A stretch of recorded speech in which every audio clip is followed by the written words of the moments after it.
Sejumlah pengamat mencatat hampir seluruh sektor masih mengalami penurunan rata-rata jam kerja, upah, dan pendapatan bersih pada bulan Februari tahun 2021. Hal tersebut disebabkan wabah pandemi COVID-19 yang masih mempengaruhi perekonomian Indonesia.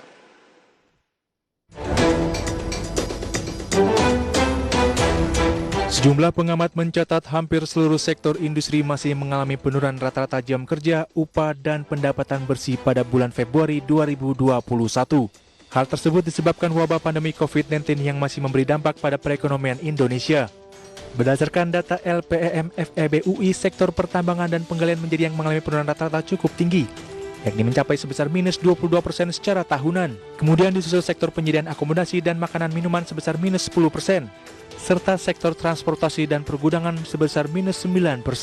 Namun demikian, beberapa sektor justru membukukan peningkatan upah dengan kenaikan tertinggi terjadi pada sektor pengadaan listrik dan gas sebesar 5% secara tahunan. Selain itu, kenaikan juga dialami sektor industri dan administrasi pemerintah, pertahanan, dan jaminan sosial dengan kenaikan masing-masing sebesar 1%. Adapun jika dilihat berdasarkan provinsi, kenaikan upah tertinggi pada Februari lalu terjadi di Kepulauan Riau sebesar 7%, lalu Gorontalo 5%, dan Maluku 4%. Sebaliknya, beberapa provinsi yang mengalami penurunan rata-rata upah cukup tinggi diantaranya ialah Bali, minus sebesar 16%, dan Kalimantan Timur sebesar 15% secara tahunan. Berbagai sumber untuk IDX Channel. Ya, pemirsa, untuk mengulas tema kita di paruh kedua di Market Review, sudah terhubung melalui aplikasi Zoom Bapak Karunia Firdausi. Beliau adalah peneliti Lembaga Ilmu Pengetahuan Indonesia atau LIPI. Selamat pagi, Pak Karunia. Selamat pagi. Ya, terima kasih sudah bergabung bersama kami di Market Review. Salam sehat, Pak Karunia. Terima kasih.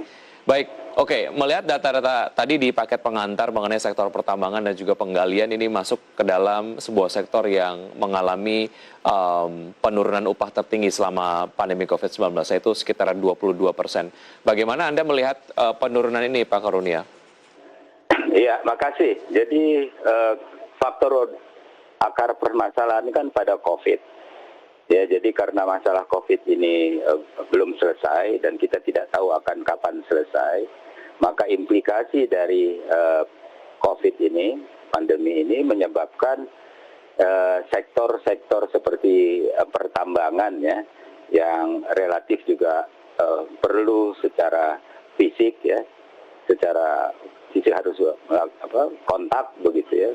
Kemudian juga kaitannya dengan luar negeri. Ya, jadi artinya karena sektor pertambangan kita ini juga tergantung pada perdagangan di luar, sementara ekonomi di luar juga mandek. Akibatnya berimplikasi produksi berkurang sehingga menimbulkan penurunan pada tingkat upah para pekerjanya. Itu saya kira gambaran umum dari kenapa upah di sektor pertambangan itu menjadi negatif ya, atau menurun. Baik, artinya upah juga ini dapat menjadikan sebuah indikator untuk menggambarkan kondisi sektor tersebut secara general ya, Pak Karunia?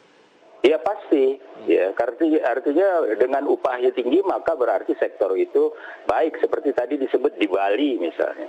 Karena sektor spesifik di Bali itu memang pariwisata. Nah, sementara pariwisata sangat dipengaruhi oleh ketemu gitu ya, bisnis ketemu, akibatnya negatif, tingkat penurunan upahnya menurun. Baik, ya spesifik mengenai sektor pertambangan dan juga penggalian yang turun sebanyak 22% untuk indikator upahnya. Sejauh mana penurunan yang kemudian begitu dalam tersebut mempengaruhi reboundnya sektor tersebut untuk pulih lah. Kita asumsi optimis bahwa kemudian pandemi ini berakhir. Asumsinya bagaimana sektor ini dapat kembali rebound lah menurut Anda? Ya sangat sulit ya. Jadi artinya begini, karena sektor pertambangan itu merupakan sektor yang sangat tergantung pada kebutuhan dalam negeri dan luar negeri ya. Jadi ini yang kalau misalnya perekonomian luar itu masih terbatas sebagai destinasi ekspor kita, terbatas permintaannya ya, maka ini akan terpengaruh terus. Ya, jadi menurut pandangan saya perlu ada strategi, misalnya kita lakukan kolaborasi ataupun kata ya ini, tapi ini agak sulit dilakukan, atau repositioning, targeting misalnya.